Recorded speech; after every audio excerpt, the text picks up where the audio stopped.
Scan now. Meet Sovi, your new AI study buddy. Calculus problems involving graphs of derivatives are actually super quick to solve if you know exactly what to look for. Let us master this technique right now.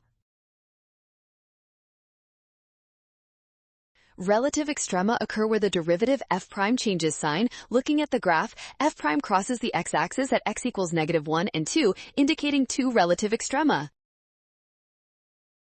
Points of inflection for f occur where f prime has a local extrema, as this is where the slope of f prime changes sign. The graph shows two local extrema.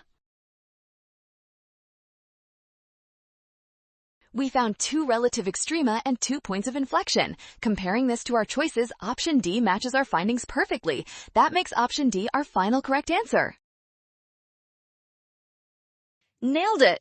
Scan the code. You can learn better with Sovi. Avoid mixing up f and f prime, always check signs and find f prime peaks.